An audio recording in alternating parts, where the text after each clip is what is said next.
I stood at the altar, sunlight streaming through stained glass windows as I officiated Ryan's wedding.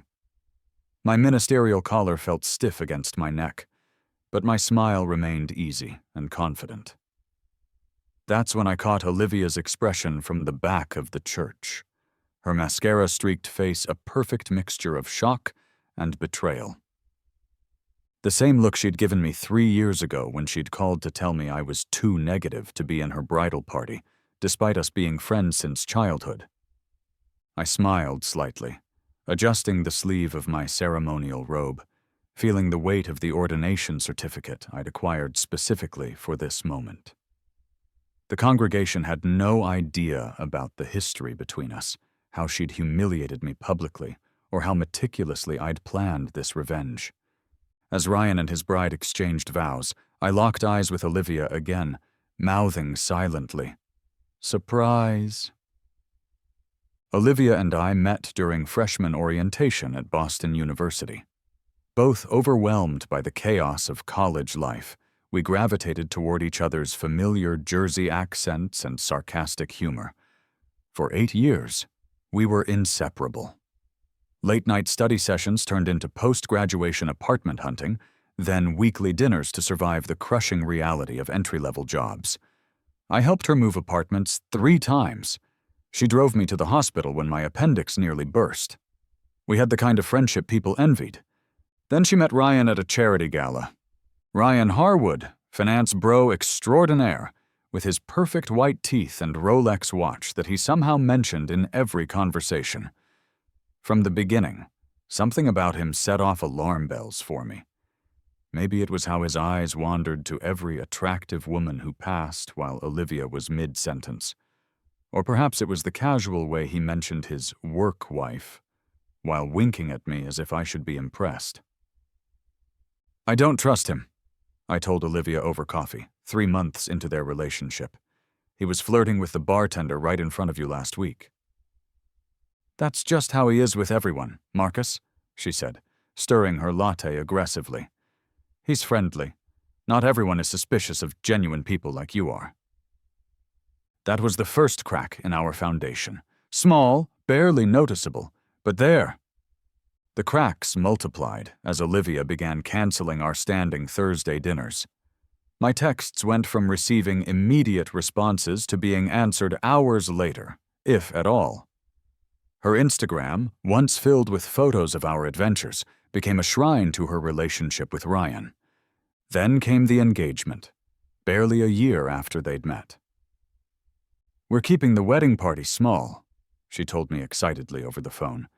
"But obviously you'll be one of my bridesmen. I can't imagine getting married without you standing up there with me." I felt the familiar warmth of our friendship return.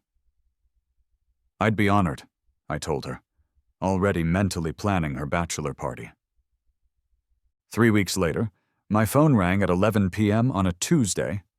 "Marcus, I need to talk to you about the wedding," Olivia said, her voice unnaturally high. My stomach tightened. "What's up?" I asked, already knowing what was coming. "Ryan and I have been talking, and we're trying to balance the wedding party. And, well, I'm worried your energy might be a bit too negative for what we're going for." The word negative hung in the air between us. 10 years of friendship reduced to an unwanted vibe. "You're cutting me from the wedding party," I stated flatly. "Not cutting. Just, we're going in a different direction. You'll still come as a guest, of course. Front row." I said nothing, feeling a cold numbness spread through my chest. "Marcus, say something." "Congratulations on your wedding, Olivia." 2 days later, I saw the updated wedding party announcement on Facebook. My replacement? Ryan's cousin Derek, who Olivia had met exactly twice. The gut punch came when I overheard mutual friends discussing the situation at a birthday party. "Ryan thought Marcus was trying to break them up," Jessica whispered, unaware I was around the corner refilling my drink. "He gave her an ultimatum. Either Marcus goes, or he'd be uncomfortable on his wedding day." "And she chose Ryan," said Michael, sounding disappointed but not surprised. I left without saying goodbye to anyone, the betrayal burning in my throat. My career at Apex Marketing had been on an upward trajectory for 3 years. I'd started as a junior copywriter and worked my way up to creative strategist, finally getting assigned major accounts. The Westfield Hotel's pitch was my big chance, an opportunity to lead a campaign that could define my career. I worked on it for weeks, developing an innovative approach that personified luxury travel through the eyes of local artists. My boss, Brinks, had barely shown interest during our status meetings, flipping through my concept sketches with glazed eyes. "Seems fine," he'd mumble. "Keep at it."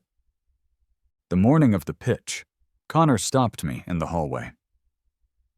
"Got this covered, Marcus," he said, taking the presentation folder from my hands. "Last-minute change of plans.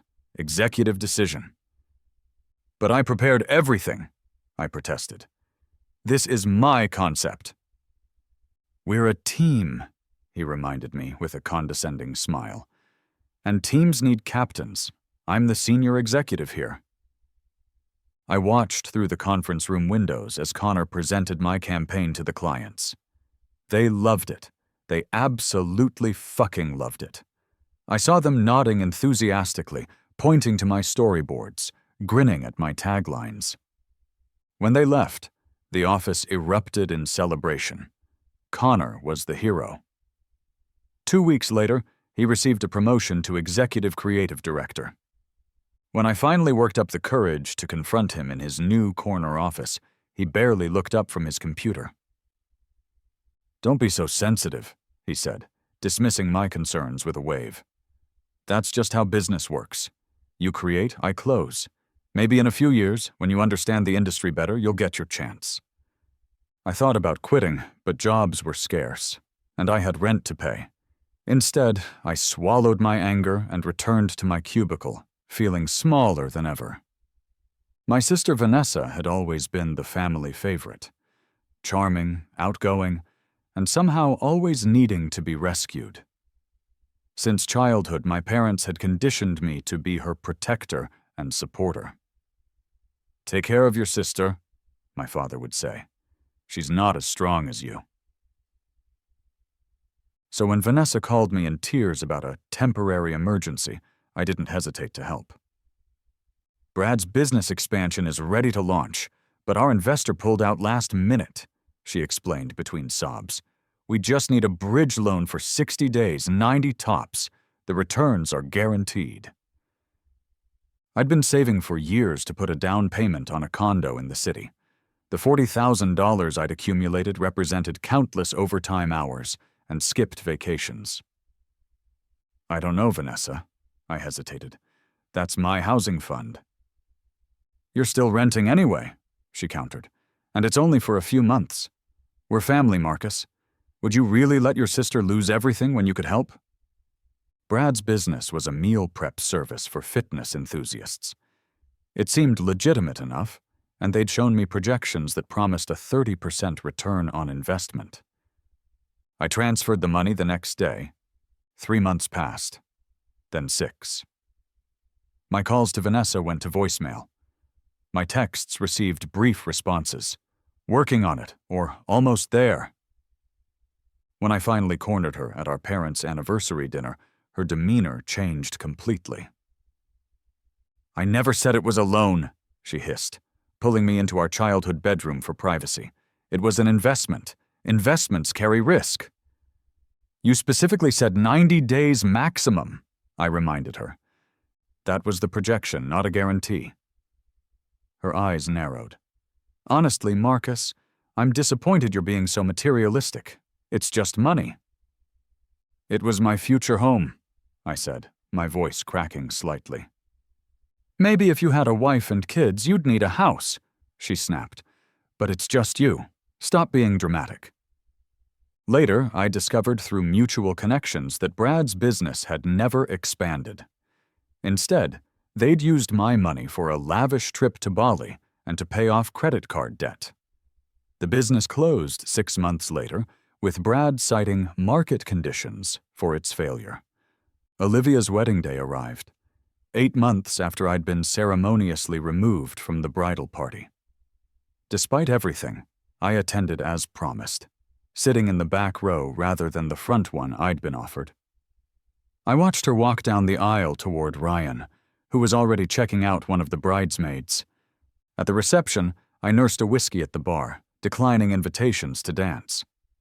Around midnight, as the party wound down, I decided to walk back to my apartment instead of calling a rideshare. The fresh air would help clear my head. It had started raining, a gentle spring shower that gradually intensified as I walked. 3 blocks from home, I waited at a crosswalk, lost in thought. The screeching tires came first, then headlights spinning toward me. A car had hydroplaned through the intersection. I barely had time to register what was happening before impact. Pain exploded through my body as I hit the pavement. Rain mixed with blood in my eyes. Through the haze, I saw the driver exit her car, phone in hand, clearly having been texting while driving. As consciousness faded, a strange clarity washed over me. If I survived this, I vowed, I would never again let people take advantage of me. Never again would I accept betrayal with a smile. Never again would I be the nice guy who finished last. My last thought before darkness claimed me was of Olivia's face as she said her vows, completely unaware that her new husband had already cheated on her twice that I knew of. I hoped she'd be happy. But somehow, I doubted it. The antiseptic smell of the hospital room greeted me when I finally regained consciousness. Sunlight filtered through vinyl blinds, casting striped shadows across my bandaged legs. According to the doctors, I'd been unconscious for 3 days with a concussion, fractured ribs, and a broken femur. What they couldn't explain was the strange clarity I felt. Despite the pain medication, my mind seemed sharper than ever, unclouded by the self-doubt and people-pleasing tendencies that had defined my life. "You're lucky to be alive, Mr. Reed," the doctor said during his rounds. "The driver who hit you was going well above the speed limit." Lucky wasn't the word I would have chosen as I stared at the ceiling, counting the hours until my next pain medication dose. But something had shifted inside me. A fundamental realignment of priorities and perspective. A week into my hospital stay, a lawyer visited my room. "I represent the estate of Frederick Reed," he explained, setting his briefcase on my bedside table. "Your uncle." "I don't have an Uncle Frederick," I said, confused. "Half-uncle, technically. Your father's half-brother." He produced documents showing a family connection I'd never known existed. "He passed away 3 months ago. His will was quite specific about you." The lawyer explained that Frederick Reed, a man I'd never met, had left me a substantial inheritance, $3.2 million in liquid assets, a portfolio of investments, and a property in Vermont. "Why me?" I asked, bewildered. Mr. Reed was particular about his privacy. He never married or had children. According to his journals, he followed your career from afar. He seemed to recognize something of himself in you. After the lawyer left, I lay awake, staring at the ceiling. $3.2 million. Financial freedom, a clean slate. As the painkillers dulled my physical discomfort, I began formulating a plan. Not for the money itself, but for what it would allow me to become. I told no one about my inheritance, not my parents, not my friends, and certainly not Vanessa. As far as anyone knew, I was simply recovering from my accident, reassessing my life, and looking for a fresh start. 3 years passed. I'd quit my job at Apex, citing the need for a life change after my near-death experience. I moved to a modest but comfortable apartment downtown, started freelance marketing work, and lived well below my means while my inheritance grew through careful investments. I kept tabs on Olivia and Ryan through mutual friends and social media, though I rarely engaged directly with either of them. Their marriage seemed picture-perfect online. Exotic vacations, dinner parties, anniversaries celebrated with flowery captions about soulmates. but there were cracks visible to those who knew where to look. Then came an unexpected encounter that set my first plan in motion. I joined an exclusive gym downtown, the kind with a hefty membership fee that kept the crowds thin and the equipment pristine. One Tuesday morning, while finishing my workout, I spotted Ryan on a bench press, struggling without a spotter. For a moment, I considered walking away, but something, perhaps the new version of myself I was cultivating, propelled me forward instead. "Need a hand?" I offered, approaching his bench. Ryan squinted up at me, recognition slowly dawning. "Marcus? Holy shit, man, it's been forever." I helped him rack the weight, keeping my expression neutral but friendly. "Almost 3 years, I think." "You look different," he said, sitting up and grabbing his towel. "Put on some muscle." "Accident changed my perspective on a lot of things," I said simply. Health became a priority. We made small talk. His finance job, my freelance work, the usual surface-level catching up. I deliberately avoided asking about Olivia, waiting for him to bring her up. He didn't. "We should grab a beer sometime," he suggested as we parted ways. "Catch up properly." "Sure," I said with practiced casualness. "That could be good." The beer happened a week later. Then another. Soon, we were working out together twice weekly. Ryan, it seemed, was hungry for male friendship, something I filed away for future reference. It took 6 weeks before the truth about his marriage emerged, loosened by scotch and the false intimacy of a dark bar corner. "Between us," he slurred slightly, leaning forward, "things with Olivia aren't great. Haven't been for a while." I feigned appropriate concern. "I'm sorry to hear that. You seemed happy on Instagram." He snorted. "Instagram's bullshit. We haven't had sex in 4 months. She's always working, always tired." He took another swig of scotch. "Meanwhile, there's this new client relations manager at work who definitely gets it." "Are you saying you're cheating on Olivia?" I asked, careful to keep judgment from my voice. "Not yet," he said, though his expression said otherwise. "But I'm close, man. So fucking close." Over the following months, Ryan's marriage problems became our primary conversation topic. I played the role of supportive friend perfectly, listening, offering measured advice about communication and counseling, all while documenting his gradual descent into full-blown infidelity. The client relations manager became a reality, then a cocktail waitress, then his personal trainer. Each time Ryan justified his actions, Olivia was cold, uninterested, too focused on her career. "I'm not built for monogamy," he confided during our 6th month of friendship. "I tried, for her sake, but it's not who I am." When he mentioned divorce for the first time, I kept my expression solemn while victory surged through me. "Are you sure?" I asked. "That's a big step."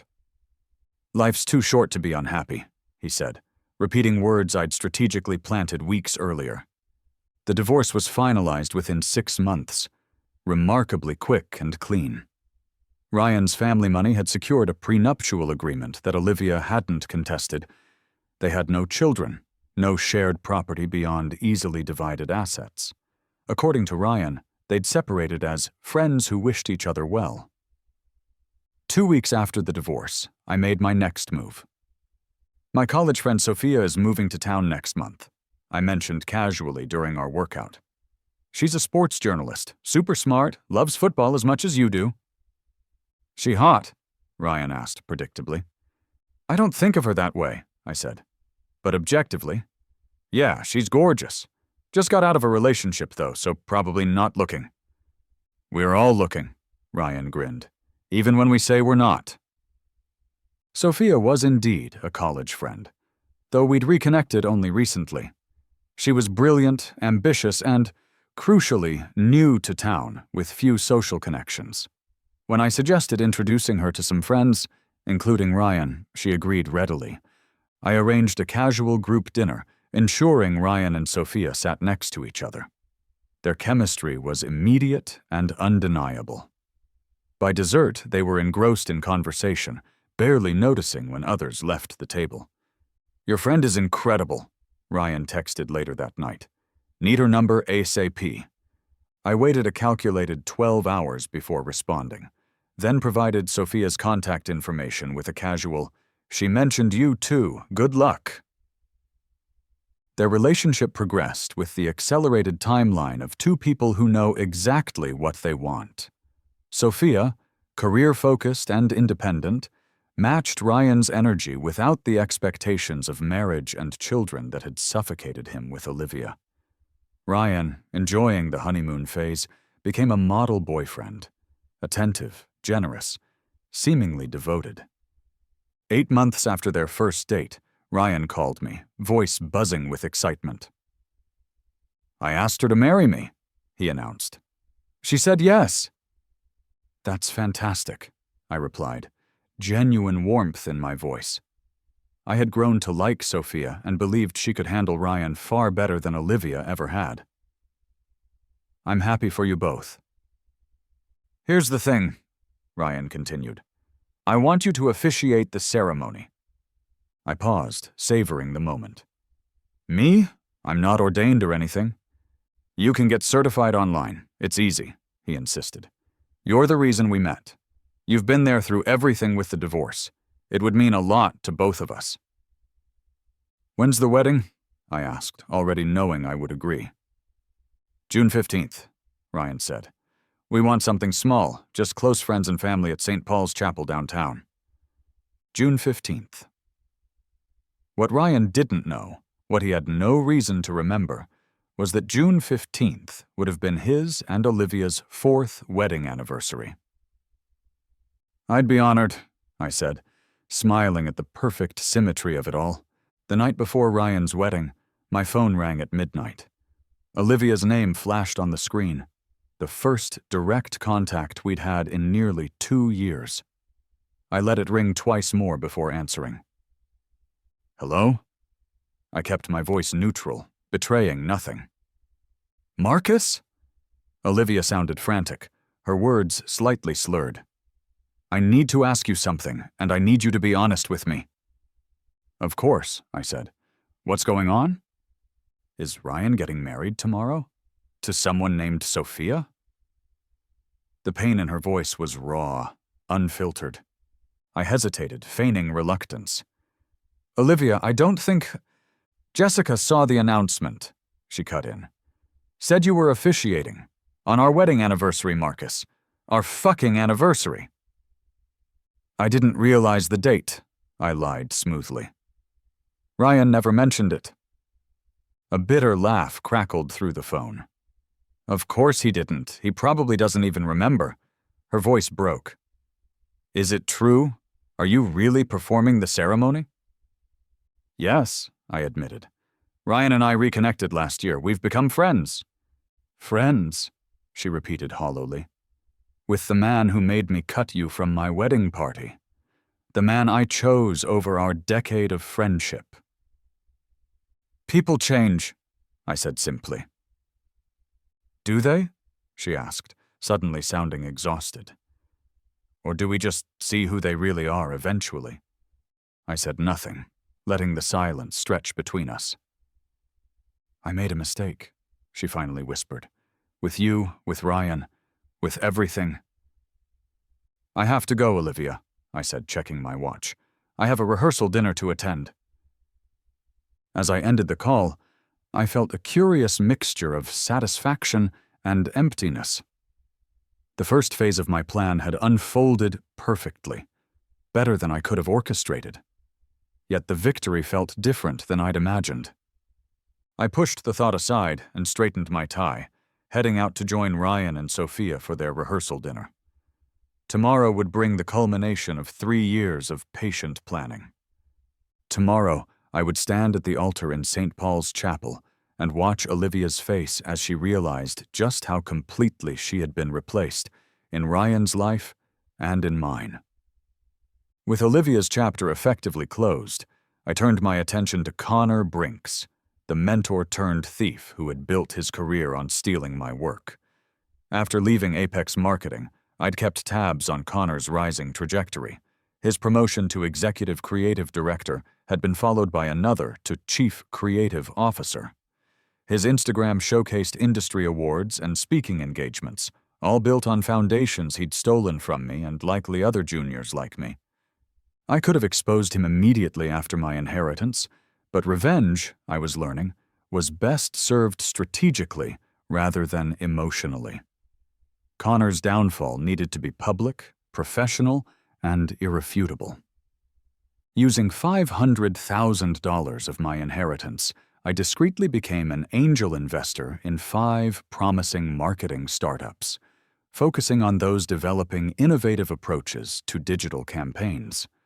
I attended industry events under the guise of a freelance creative, building connections without revealing my financial stakes. At these gatherings, I listened more than I spoke, collecting information about Apex's clients, Connor's reputation, and which talented employees felt undervalued. After 18 months of groundwork, I launched Prism Creative Collective, a boutique agency specializing in experiential marketing campaigns. On paper, the founder was Eliza Chen, a brilliant creative director I'd worked with briefly at Apex, who had left after similar experiences with Connor. In reality, I was the majority owner and strategic director, though my name appeared nowhere in public materials. "Why stay anonymous?" Eliza asked during one of our planning sessions. "It's your vision, your money." "Professional reasons," I explained vaguely. "I prefer working behind the scenes." The truth was more calculated. Connor wouldn't see me coming. We leased a sleek office space in the heart of the design district, just 3 blocks from Apex. I handpicked our initial team, focusing on poaching mid-level talent from my former employer, people who had experienced Connor's toxic leadership firsthand, but weren't senior enough to be immediately missed. Jamie from the design team, Raj from strategy, Mira from client services. Each approached discreetly. Each offered substantial raises and equity options, each bringing valuable institutional knowledge about Apex's processes and client relationships. Within 6 months, Prism had established itself as an up-and-coming agency, winning smaller accounts and building a portfolio of innovative work. I stayed in the background, attending client meetings as Eliza's strategy consultant, while she became the charismatic face of our company. The opportunity I'd been waiting for arrived 9 months after our launch. Titanium Sports, a major athletic apparel company, announced a pitch competition for their new experiential marketing campaign, a $30 million account that would transform whichever agency secured it. Apex, with Connor leading the charge, was among the 5 finalists. So was Prism. The pitch was scheduled for June 23rd at Titanium's headquarters. Each agency would have 30 minutes to present, followed by Q&A from the executive team. The competition would be fierce, the stakes immense. For 2 weeks, our team worked around the clock developing our concept. I channeled everything I knew about Connor's approach, his reliance on flash over substance, his predictable storytelling patterns, and designed our presentation to be everything his wouldn't. The morning of the pitch, I enacted the next phase of my plan. Using a secure email account, I sent a comprehensive dossier to Titanium's chief marketing officer. Documented evidence of Connor's pattern of stealing creative work from junior employees, including emails, design files with embedded metadata, and testimonials from former Apex employees, now at Prism. The email was sent precisely 20 minutes before Connor's scheduled presentation time. From the waiting area outside the presentation room, I watched Connor stride confidently into Titanium's headquarters, portfolio in hand, utterly unaware of what awaited him. 15 minutes later, the schedule was suddenly adjusted. Prism would present first, Apex last. Our presentation went flawlessly. Eliza commanded the room, our concepts resonated with the client, and the Quanda session extended well beyond our allotted time with engaged interest from the titanium team. As we exited, I caught a glimpse of Connor in the waiting area, scrolling through his phone with a furrowed brow. His posture had changed. Shoulders tense, jaw tight. He'd received notification of the allegations. 3 days later, Titanium awarded the campaign to Prism. The industry publications covered the win extensively, positioning us as the fresh perspective the brand needed. Connor's name was conspicuously absent from Apex's statement expressing disappointment in the outcome. Within a week, rumors began circulating about an internal investigation at Apex. 2 weeks later, Connor was placed on administrative leave pending review of certain ethical concerns. The final blow came from an unexpected quarter. Inspired by the titanium evidence, 3 other former Apex employees came forward with similar allegations against Connor. The agency, fearing a public relations nightmare, announced Connor's departure to pursue other opportunities, corporate speak for a forced resignation. 3 months after losing the titanium account, Connor Brinks was effectively unemployable in the industry he'd dominated. Each job application met with polite rejection. Each former colleague suddenly unreachable. His Instagram, once a showcase of success, went dark. Then came the message I'd been anticipating. "Marcus," read the LinkedIn request, "I hope this finds you well. I've been reflecting on our time working together at Apex and would love to reconnect. I have some exciting new ventures in the works that might interest you. Coffee soon?" "Who? Connor." I waited a calculated 4 days before responding, agreeing to meet at an upscale coffee shop near Prism's offices. Connor arrived 15 minutes early, dressed in a suit that looked slightly too big for his now thinner frame. The confident swagger was gone, replaced by the careful movements of a man trying to project normalcy through a personal crisis. "Marcus," he greeted me with forced warmth, "you look great. Success agrees with you." "I've been fortunate," I said, keeping my expression neutral. "How have you been?" "Transitional period," he said with a dismissive wave. "You know how this industry is, always evolving. I'm exploring several opportunities." We exchanged pleasantries for several minutes before he finally reached the real purpose of our meeting. "I've been following Prism's rise," he said, leaning forward. "Impressive work with titanium. You know, I've been developing a new approach to experiential marketing that would complement what you're doing there. Perhaps we could discuss a potential collaboration." "You want a job at Prism," I stated plainly. His smile faltered slightly. "I prefer to think of it as a strategic partnership, my experience and connections combined with Prism's fresh energy." "Connor," I interrupted gently, "you don't know who owns Prism, do you?" Confusion flickered across his face. "Eliza Chen is the founder, from what I understand." "Eliza is the public face," I corrected. "I own 67% of the company." The color drained from his face as realization dawned. But how?" "When?" "Remember that campaign concept you took from me for Westfield Hotels? The one that got you promoted?" I sipped my coffee calmly. "That was just one of many ideas I had. Turns out investors like my vision." "Marcus, listen," he began, desperation edging into his voice. "What happened at Apex? It wasn't personal. That's just how business works, remember? I was trying to teach you." "And you succeeded," I said, standing. "You taught me exactly how business works. That people will take what isn't theirs if you let them. That credit goes to those who claim it, not necessarily those who earn it." "I'm sorry," he blurted out. "I truly am. I was wrong to take your work. If I could go back—" "But you can't," I cut him off. "Neither can I." I placed a business card on the table between us. Not mine, but for a local community college's night program in marketing basics. "I hear they're always looking for adjunct instructors. I said. Maybe start there. As I walked away, my phone pinged with a text from Connor. Please, I'm desperate. I have nothing left. I'm begging you for any position at Prism, anything. I typed my response carefully. That's just how business works? And blocked his number before he could reply. The symmetry felt appropriate. The circle complete. My sister Vanessa had always possessed remarkable timing. Throughout our childhood, she'd mastered the art of appearing vulnerable precisely when it served her purposes. Tears for our parents when chores needed reassignment, sudden illness before difficult exams, emergencies that mysteriously aligned with her boyfriend's concert tickets.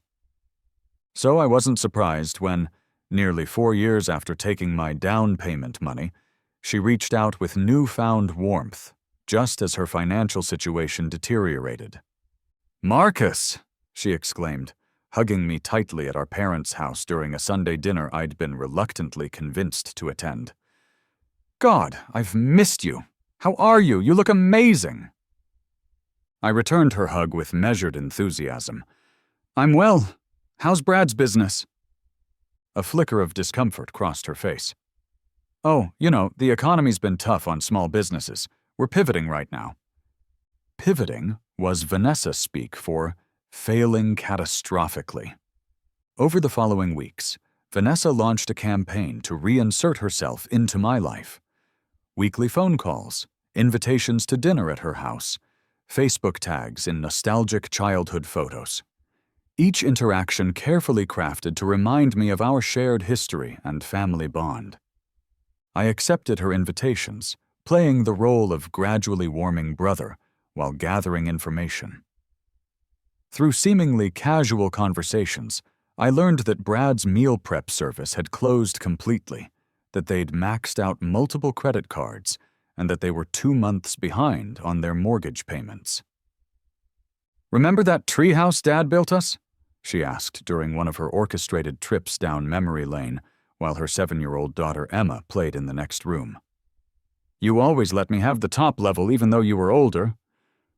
"I remember," I said, smiling at the conveniently edited version of events. In reality, she'd claimed the top level by threatening to tell our parents I'd broken a window if I didn't give it to her. "We always looked out for each other," she continued, her voice softening. "That's what I love about our family. Through thick and thin, we're there for each other." The groundwork laid, Vanessa made her move during a dinner at her suburban home. I noticed the strategic staging immediately. Emma sent to a sleepover, Brad cooking his specialty pasta, Vanessa wearing the sweater I'd given her years ago.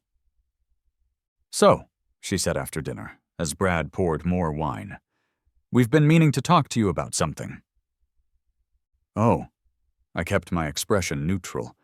"We're in a bit of a situation with the house," Brad explained, his jovial mask slipping to reveal genuine worry. "The bank's being unreasonable about restructuring our loan." "We've tried everything," Vanessa added quickly. "Refinancing, loan modification, even selling. But the market's down and we're underwater on the mortgage." I nodded sympathetically, waiting for the inevitable ask. "We need about $30,000 to catch up and avoid foreclosure," she finally said, eyes downcast. "It would just be a short-term loan. 3 months max, once Brad's new consulting business gets going." The parallel to her previous temporary emergency hung unacknowledged in the air. "Have you considered bankruptcy?" I asked mildly. Brad looked startled. "That's a bit extreme. We just need a bridge to get through this rough patch." "Like the last rough patch?" I couldn't help asking. "The one that cost me $40,000 and my condo down payment?" Vanessa's expression hardened momentarily before shifting to practiced contrition. "I know we still owe you that money, Marcus, and we feel terrible about it. This is different, though. We could lose our home, Emma's home." The mention of her daughter, a deliberate emotional leverage point, was the final confirmation that nothing had changed. Vanessa was still Vanessa, using the same playbook she'd always used. "Let me think about it," I said, giving nothing away. I'll need to check my finances." That night, using contacts from my investment portfolio, I made inquiries about Vanessa's mortgage. Within 3 days, I had identified the bank holding their loan, and, through a holding company I'd established for privacy, purchased the debt for 80 cents on the dollar. The bank was happy to offload a likely foreclosure. I was happy to acquire direct control over my sister's financial fate. For the next 2 weeks, I observed from a distance as Vanessa received increasingly urgent notices about her mortgage, now from my holding company, though she had no way of knowing this. Her texts to me grew more frequent and desperate. "The bank won't even take our calls anymore," she wrote. "Have you had a chance to think about that loan? We're running out of options." I responded with appropriate concern but continued to delay commitment. Meanwhile, the foreclosure process formally began on her home. When Vanessa called me in tears, voice breaking as she described the final notice taped to her door, I executed the next phase of my plan. "I might have a solution," I said, my voice carefully measured. "Not a loan, but something more sustainable." "Anything," she said immediately. "We're desperate, Marcus." "I recently purchased a property with a guest house," I explained. "It's sitting empty. You, Brad, and Emma could stay there while you sort things out. No rent for the first 6 months." The silence on the other end lasted several seconds, followed by a shaky exhale. "Are you serious? You'd do that for us?" "Your family," I replied simply. 2 days later, I showed Vanessa and Brad the guest house, a 2,800 square foot modernist structure on the edge of my recently acquired lake property. Floor-to-ceiling windows overlooked the water. Italian marble countertops gleamed in the kitchen. The main suite featured a bathroom larger than their previous master bedroom. This is a guest house?" Brad asked, stunned. "I got lucky with some investments," I said with practiced modesty. "The main house is being renovated, so you'll have privacy." Vanessa walked through the space in shocked silence, running her fingers over the custom cabinetry and built-in bookshelves. When she reached the smaller bedroom I'd already furnished for Emma, complete with a hand-painted mural and custom bed, tears welled in her eyes. "I don't know what to say," she whispered. "After everything, you're saving us." "That's what family does," I replied, watching her carefully. "We look out for each other." They moved in the following weekend, marveling at each new discovery. The wine cellar, the heated floors, the smart home system that responded to voice commands. Vanessa sent daily texts expressing her gratitude, each one containing subtle hints about her new lifestyle. "Emma loves showing her friends the lake," or "Brad's networking with the neighbors. Lots of executives out here." She was already rewriting our narrative, positioning herself as someone who naturally belonged in this world of luxury, conveniently forgetting the desperation that had brought her here. 2 weeks after they'd settled in, I arranged a housewarming party, inviting a carefully selected group from my investment and business circles. The guest list included my financial advisor, Martin Wheeler, who managed my portfolio and knew every detail of my assets, including my recent acquisition of Vanessa's foreclosed mortgage. The evening unfolded exactly as planned. Vanessa, playing the gracious hostess despite technically being a guest herself, flitted between groups, dropping casual references to her temporary stay while they renovated their primary residence. I allowed this fiction to stand until dinner, when conversation naturally turned to real estate. "The market around the lake has become so competitive," commented one guest, a commercial developer. "Marcus, you timed your purchase perfectly." "I've always been interested in distressed properties," I replied, swirling my wine. "There's something satisfying about rescuing something undervalued." Martin, right on cue, chuckled. "Like that portfolio of mortgages you acquired last quarter. Brilliant move, especially that residential cluster in Oakwood Hills." Vanessa's fork paused halfway to her mouth. Oakwood Hills, her neighborhood. Just a small acquisition, I said modestly. But yes, that one's been particularly interesting. Wait, Vanessa interjected, her voice unnaturally high. You're buying mortgages in my old neighborhood? Among other investments, I confirmed. I diversify. The color drained from her face as the pieces clicked into place. Our mortgage, the foreclosure notices that suddenly accelerated, that was you? A hush fell over the table. Brad looked between us, confusion giving way to dawning comprehension. I prefer to think of it as bringing the situation full circle, I said calmly. You needed a place to stay. I had one available. You deliberately let us go through weeks of panic, she said, voice shaking. You could have told us immediately. Like you immediately told me what happened to my $40,000? I countered. The money that was supposed to be returned within 90 days? The dinner guests shifted uncomfortably, suddenly unwilling participants in family drama. That was different, Vanessa hissed. We had a business setback. And I had an investment opportunity, I replied evenly. One with an excellent return, as it happens. Brad cleared his throat awkwardly. Maybe we should discuss this privately. No need, I said, standing to refill water glasses. We're all adults here.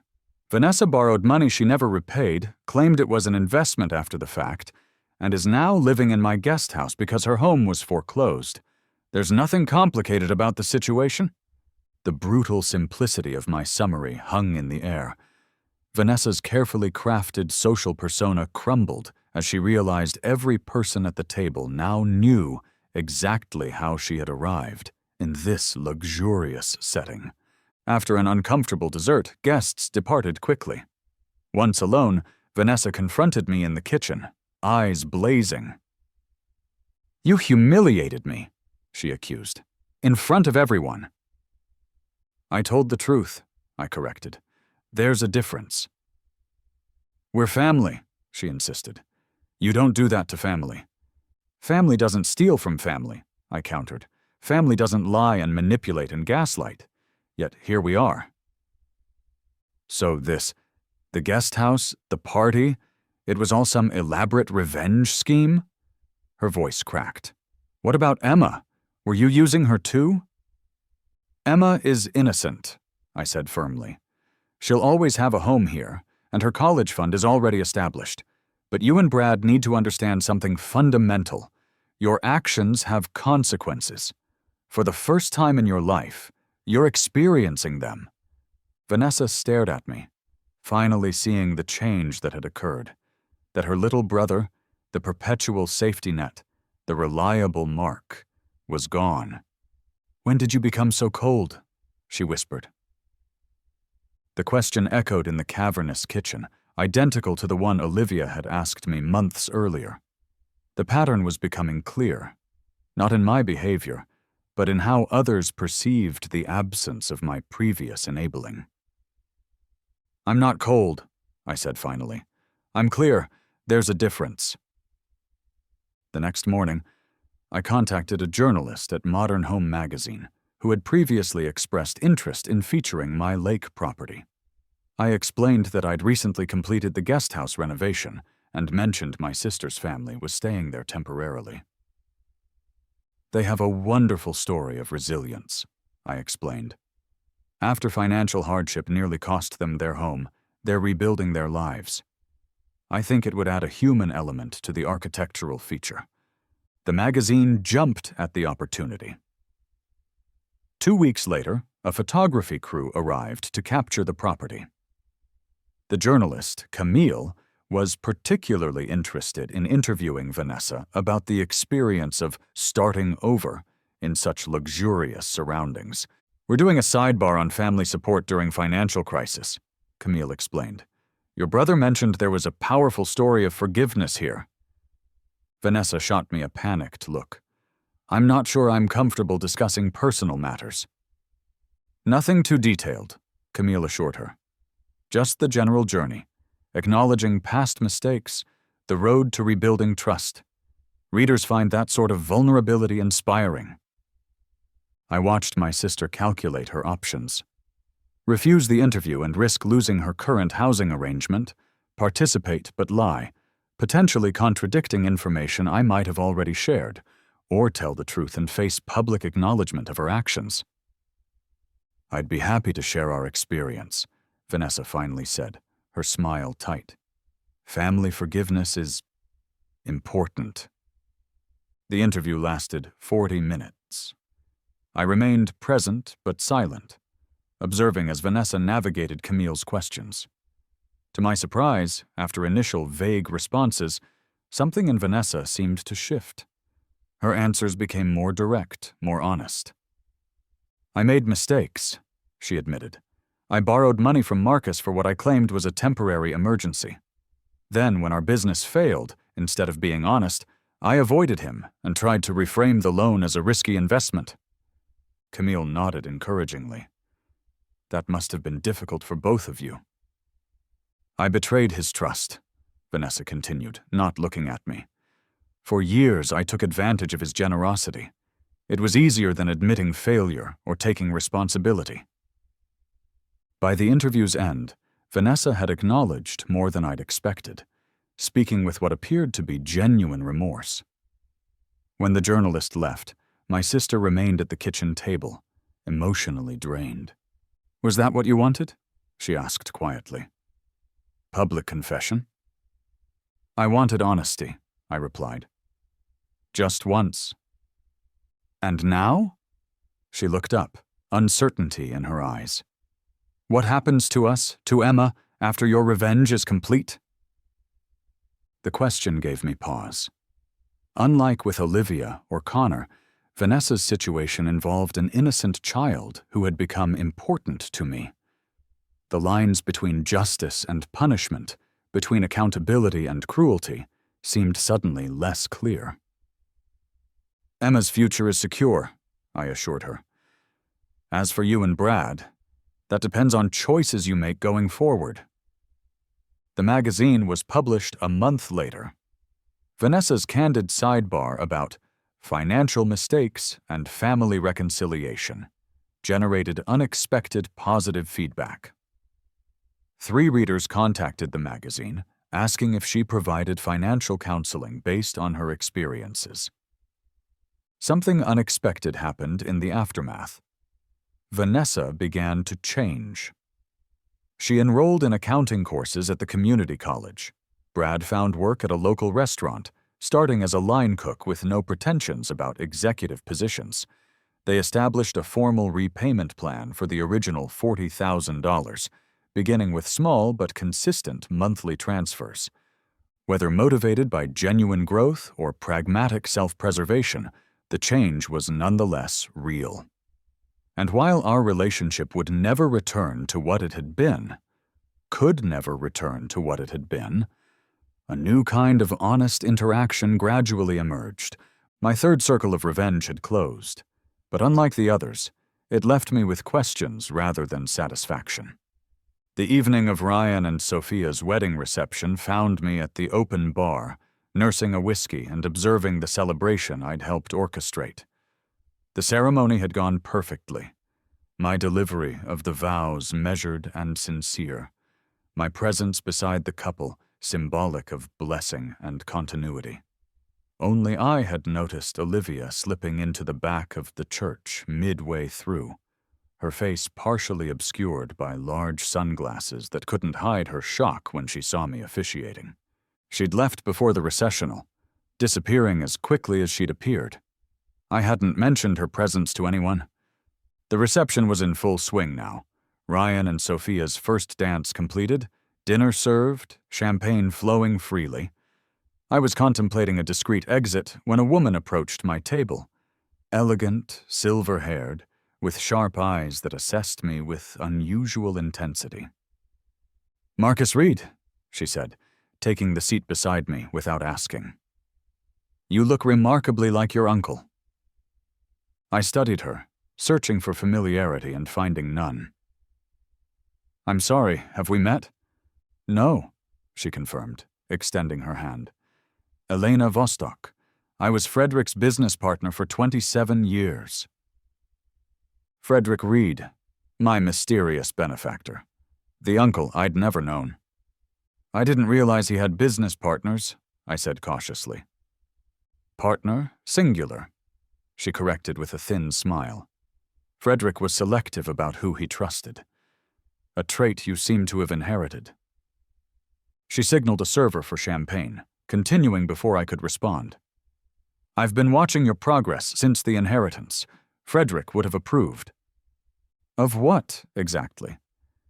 Your strategic approach, she elaborated. The patience, the precision. Many who suddenly acquire wealth behave impulsively. You've been methodical. The champagne arrived, and she raised her glass in a subtle toast. Though I suspect Frederick would have advised against involving yourself in wedding ceremonies. Too public for his taste.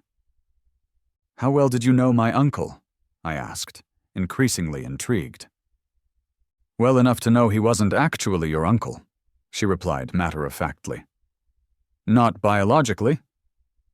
I felt my body tense. The lawyer confirmed, "Oh, the legal connection is legitimate," she assured me. Frederick arranged that years ago, but your father wasn't his half-brother. Frederick had no siblings. What he had was a remarkable talent for pattern recognition, in markets and in people.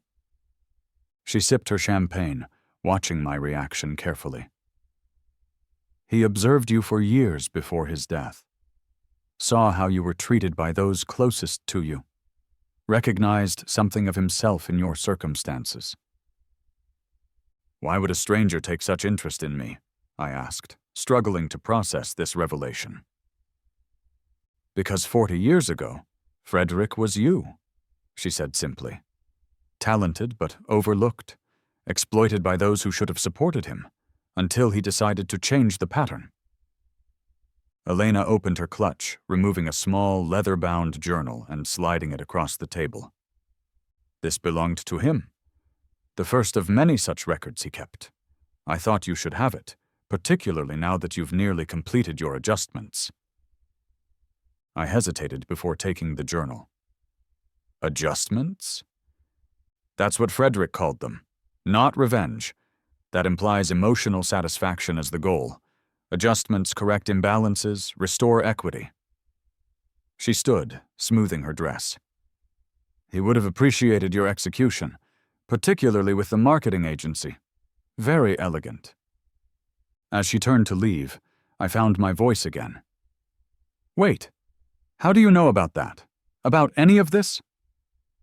Elena smiled, not unkindly, but with the confidence of someone accustomed to knowing more than others in any room. Frederick's inheritance wasn't random, Marcus. It wasn't just money. It was an introduction to a particular way of seeing the world and operating within it, a network, resources, information. She gestured subtly toward the reception. Enjoy the celebration. We'll speak again soon. After she disappeared into the crowd, I opened the journal with unsteady hands. The first entry, dated nearly 40 years earlier, outlined a situation disturbingly similar to my own. A brilliant young programmer whose work was claimed by his mentor, whose girlfriend abandoned him for someone more successful, whose family took advantage of his generosity. The entries chronicled Frederick's systematic adjustments to each situation, executed with patience and precision over years rather than months. The final pages revealed the truth of his empire. A technology company developed under a pseudonym, now among the largest in the world, with holdings diversified across multiple industries. An empire built in shadow, controlled through layers of holding companies and trusts. An empire of which I now owned a significant portion. The revelation sent my mind reeling. My inheritance wasn't merely the fortune of a reclusive relative. It was an intentional transfer of power from someone who had recognized in me the same patterns of exploitation he had experienced. someone who had methodically built a structure designed specifically for people like us. As I closed the journal, I noticed Ryan approaching, champagne in hand and slightly unsteady on his feet. "Marcus, man of the hour!" he exclaimed, clapping me on the shoulder. "Best officiant ever. Who was that older woman? She looked important." "Business associate," I said vaguely, tucking the journal into my jacket pocket. "Congratulations again. You and Sophia are perfect together." "Thanks to you," he grinned. "Seriously, I owe you one. Without you, I'd still be miserable with Olivia or alone. Instead, I've got the perfect woman and the perfect best man." His genuine appreciation was unexpected, a complication in my narrative. The Ryan I'd befriended to orchestrate my revenge had revealed himself to be more than the shallow villain of my memory. Sophia had changed him, or perhaps brought out a better version that had always existed beneath the surface. "I'm happy for you both," I said, and was surprised to find I meant it. As Ryan rejoined Sophia on the dance floor, I felt a prickling awareness of being watched. Turning toward the reception hall entrance, I caught a glimpse of Olivia standing in the shadows, her eyes fixed on me rather than on her ex-husband and his new bride. When our gazes met, she didn't look away. Instead, she moved deliberately toward the terrace doors, glancing back once, a clear invitation to follow. I found her leaning against the stone balustrade, city lights twinkling below us. She'd changed since the ceremony, now wearing a simple black dress that looked expensive in its understated elegance. "Quite the performance today," she said as I approached. "Very convincing. Almost had me believing you actually care about Ryan's happiness." "Who says I don't?" I countered, keeping a calculated distance between us. "Please." She laughed without humor. "This entire situation has your fingerprints all over it. Ryan suddenly becoming your best friend after years of no contact, him marrying someone you conveniently introduced him to, the wedding scheduled on our anniversary date, you officiating the ceremony." When I didn't respond, she continued, anger sharpening her words. "You orchestrated all of this to hurt me, to make me feel exactly how you felt when I cut you from my wedding." "That's giving me a lot of credit," I said mildly. "Ryan chose Sophia because she respects him in ways you never did. He chose this date because it holds no significance to him. And I'm officiating because, unlike some people, I show up for my friends when they need me." "Friends?" she repeated incredulously. "Ryan made you cut me from my own bridal party. He deliberately sabotaged our friendship because he was jealous of how close we were. And now you're best buddies? That's not friendship, Marcus. That's revenge." "Call it what you want," I shrugged. "The ceremony is over. They're married. Life goes on." Olivia studied me, her anger giving way to something more complex. "You've changed," she said finally. "The Marcus I knew would never have been this calculating, this cold." "The Marcus you knew let people walk all over him," I corrected. "He prioritized others' happiness over his own well-being. He thought loyalty should be reciprocal." "And the new Marcus?" "Understands reality better." A server appeared with champagne flutes, momentarily interrupting our confrontation. When we were alone again, Olivia's posture had softened slightly. "I made a mistake," she said quietly. "Choosing Ryan over our friendship. I've regretted it every day since." "Regret is a luxury," I replied. "It doesn't change anything." "It could," she insisted, stepping closer. "If you'd let it. We could start over, Marcus. The way things were before all this." The invitation hung between us. Not just reconciliation, but the possibility of something more. The longing in her eyes was genuine, her vulnerability real in a way it hadn't been during our friendship. For a moment, I allowed myself to imagine accepting, rekindling our connection, perhaps even exploring romantic possibilities that had always remained unspoken between us. The neat symmetry of emerging from Ryan's shadow together held a certain poetic appeal. But as quickly as the thought formed, Elena's words echoed in my mind.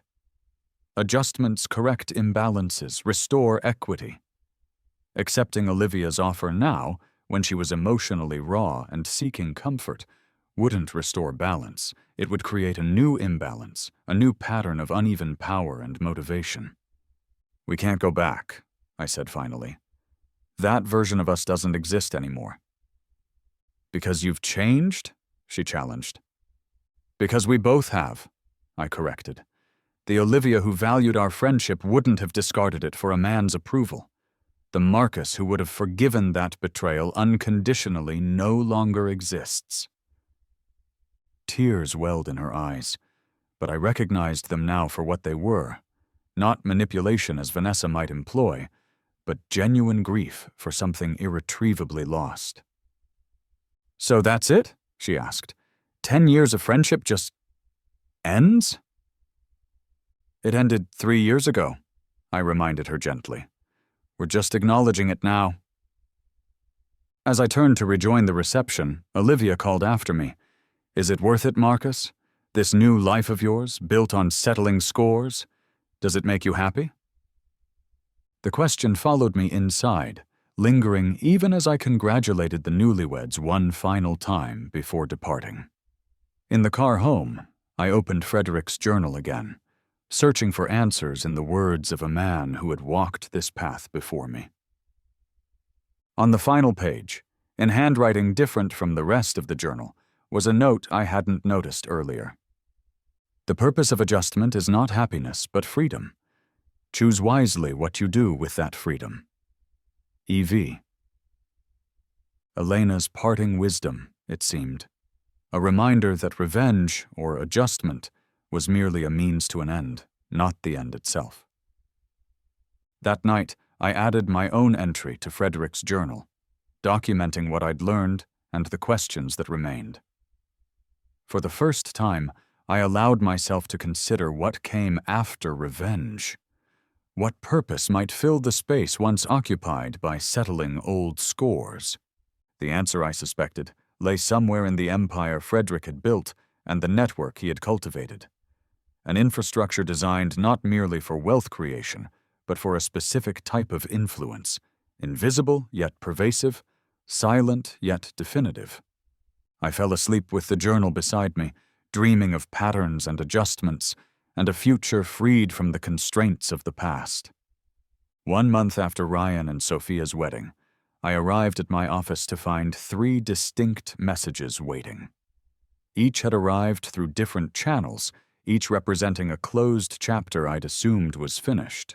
The first was a handwritten letter from Olivia, the elegant stationery embossed with her initials. "Marcus, I've spent weeks reflecting on our conversation at Ryan's wedding. You were right. We can't return to what we were.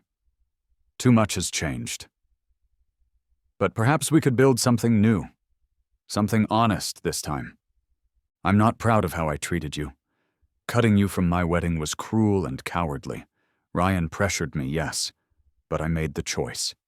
I betrayed our friendship for a man who ultimately betrayed me in turn. I've learned from that mistake. I'd like the chance to prove that to you. Could we meet at Café Luca next Tuesday, 2 p.m., for the sake of our history, if nothing else? Always, Olivia."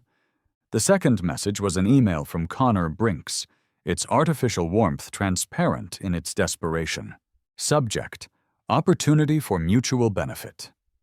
Dear Marcus, after further reflection on our conversation, I believe there was a misunderstanding regarding my intentions. I'm not seeking employment, but rather proposing a strategic partnership that would leverage my extensive industry connections and your innovative approach at Prism. I've attached a detailed proposal outlining potential synergies and growth opportunities. While our past professional relationship at Apex experienced some complications, I believe we both bring valuable perspectives to the table. I remain open to discussing adjustments to the proposed framework. My schedule is flexible for a meeting at your convenience. Best regards, Connor Brinks. The third message came in person. Vanessa, waiting in my office lobby without an appointment, clutching an envelope with visible anxiety. My assistant had shown her to a conference room, where she now sat with reddened eyes and trembling hands. "I'm sorry for coming unannounced," she said as I entered. "I needed to see you face to face." I took the seat across from her, saying nothing. "I brought this," she continued, sliding the envelope across the table. "It's only $500. Not much compared to what I owe you, but it's a start." I left the envelope untouched. "The magazine article," she began, voice unsteady. "People saw it. My old friends, Mom and Dad. Everyone knows what I did to you now." "That bothers you," I observed neutrally. "What bothers me is that it's true," she admitted. "I've been terrible to you. I took advantage of your generosity, then blamed you when you finally stood up for yourself." Tears spilled down her cheeks, but she made no move to wipe them away. "Emma asks about you every day. She loves the guest house, the lake. She says you promised to teach her how to fish this summer." "I did," I confirmed. "That promise stands." Hope flickered in her eyes. "So we can stay, while we get back on our feet?" "Emma can stay," I clarified. "Her future is not contingent on your actions." "And us?"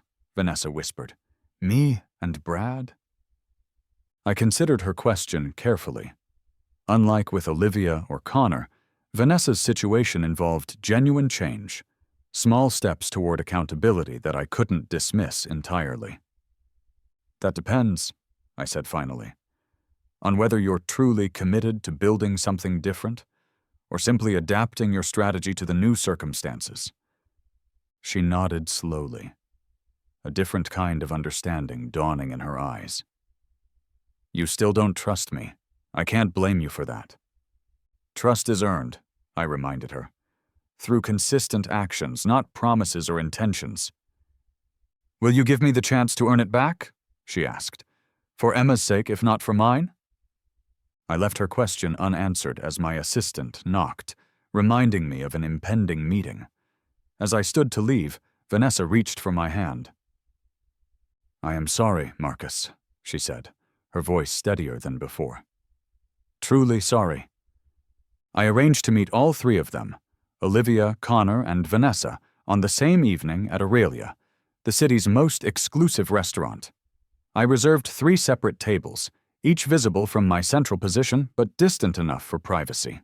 Olivia arrived first, 15 minutes early, wearing a dress I recognized from our college days, a deliberate choice meant to evoke nostalgia.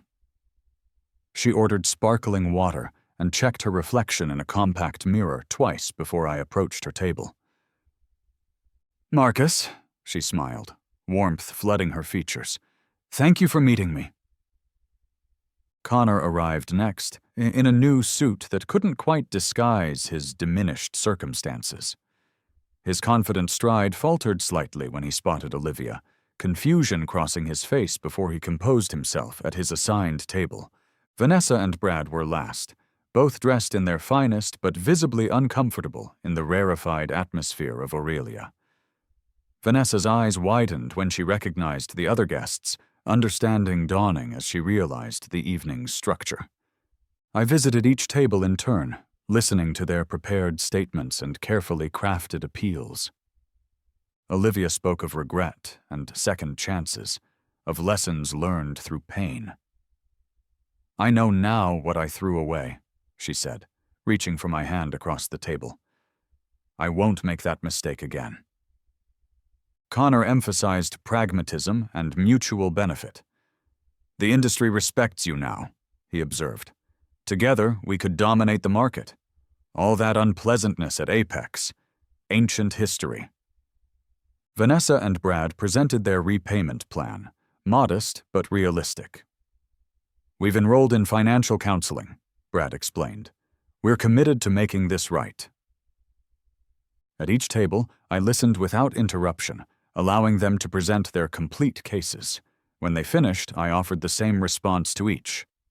"I appreciate your apology, but no, I wish you well in your future endeavors." Olivia's face crumpled first, disbelief giving way to anger. That's it? After everything we shared, you won't even consider reconciliation?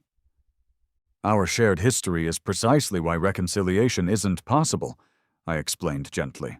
What was broken can't be repaired, only acknowledged and released.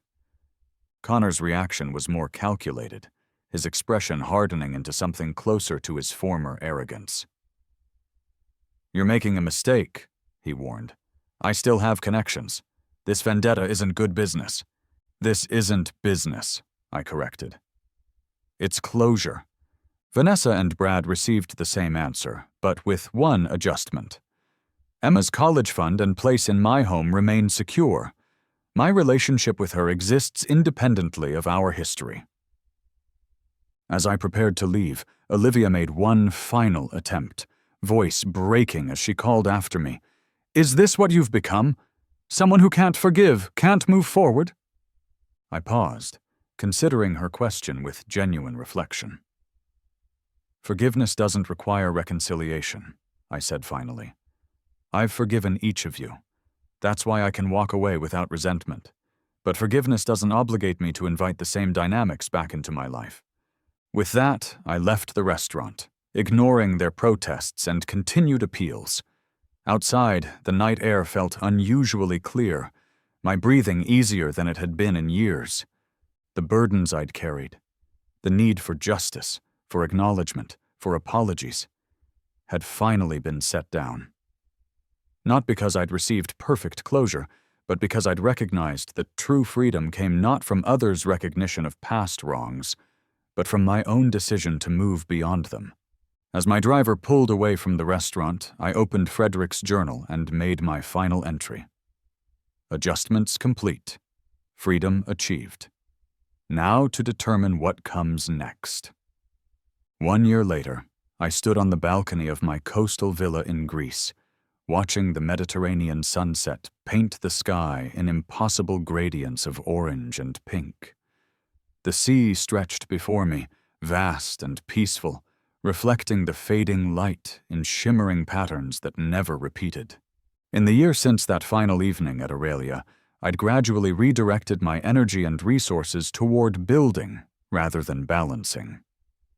The Reed Foundation for Educational Access had launched 6 months earlier, providing scholarships and mentoring to students from disadvantaged backgrounds.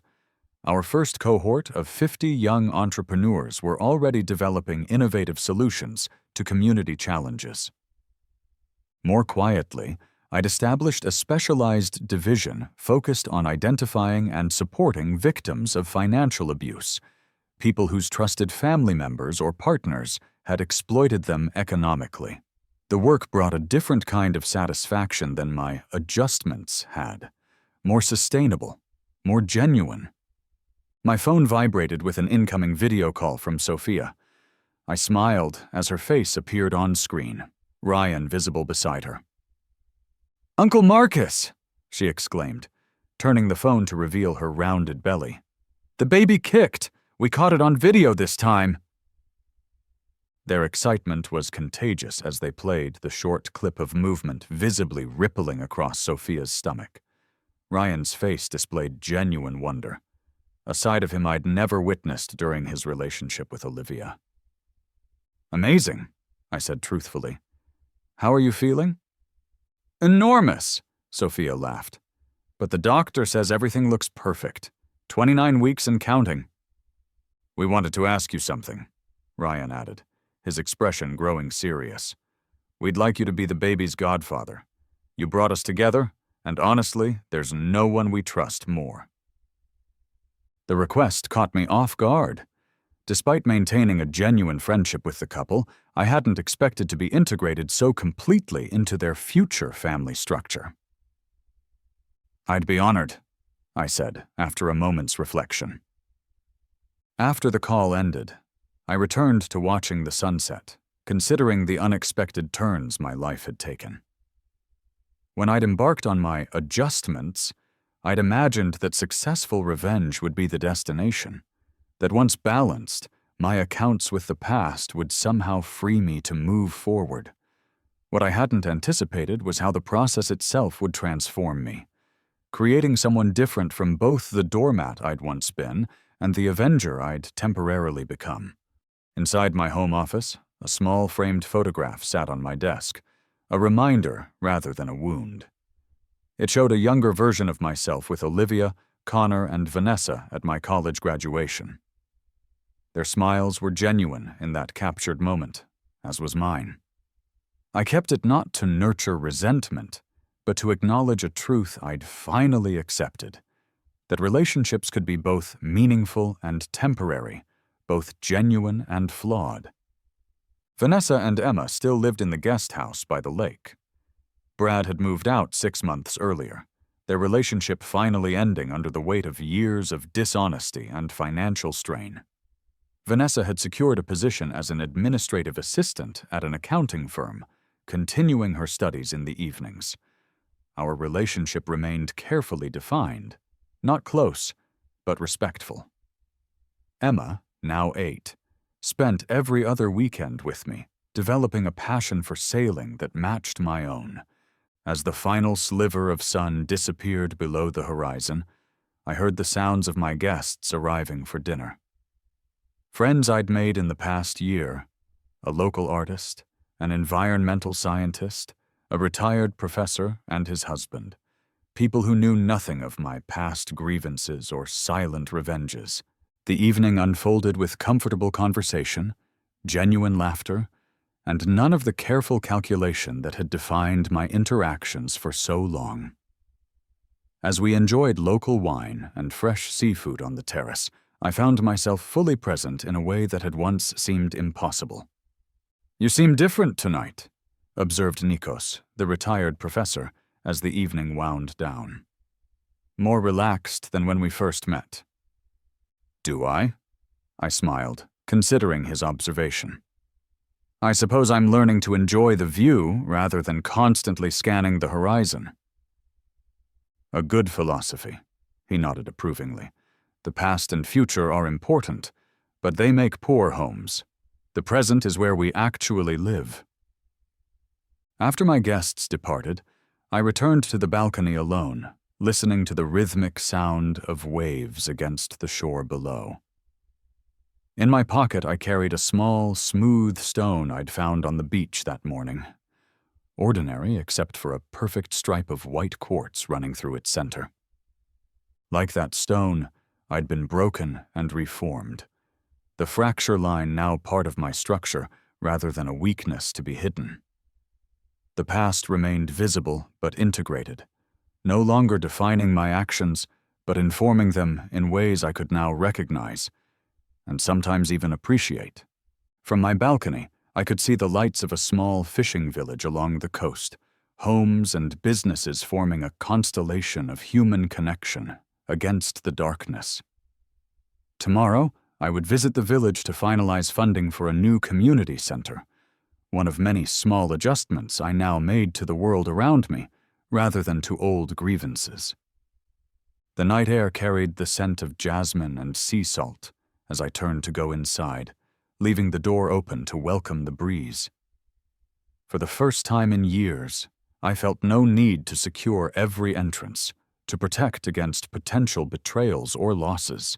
The vulnerability that had once seemed like weakness now felt like its own kind of strength, the ability to remain open despite knowing the risks. In Fredericks' journal, which I still consulted occasionally, he had written near the end of his life, "The true measure of power is not in what you can destroy, but in what you choose to build." I had spent years focused on correction, on balancing scales that had tilted against me. Now I understood that the greater challenge and the greater reward lay in creation, in establishing something entirely new from the lessons of the past. Elena called occasionally, offering cryptic guidance and connections to Fredericks' old network. With her help, I had expanded the Reed Foundation internationally, focusing particularly on regions where economic opportunity remained concentrated in the hands of a privileged few. "Frederick would approve," she'd said during our last conversation. He always believed the most effective revolutions happen invisibly. As night settled fully over the Mediterranean, I found myself thinking of Olivia, not with the sharp pain of betrayal, but with a softer acknowledgement of what had been lost. According to mutual friends, she had relocated to Seattle, pursuing a fresh start in both career and relationships. I wished her well, genuinely. Connor had eventually found work teaching marketing at a small Midwestern college, humbled but employed. According to industry gossip, his course on ethical business practices had become unexpectedly popular among students. These details no longer carried emotional weight. They were simply information, updates on characters from an earlier chapter who had shaped but no longer defined my story. In my bedroom, I opened the balcony doors wide to welcome the sea breeze, then settled into bed with a book, not Fredericks' journal tonight, but a novel about possibility and reinvention. As I drifted toward sleep, I realized I couldn't remember the last time I'd fallen asleep thinking about the past rather than the future. The moon cast silver light across my room, illuminating the path forward with the same clarity that had once illuminated the journey behind. For the first time in years, that path seemed limitless, undefined by the grievances that had once constrained it. I fell asleep to the sound of waves against the shore, dreaming not of adjusted balances, but of new equations altogether, ones I was finally free to write myself.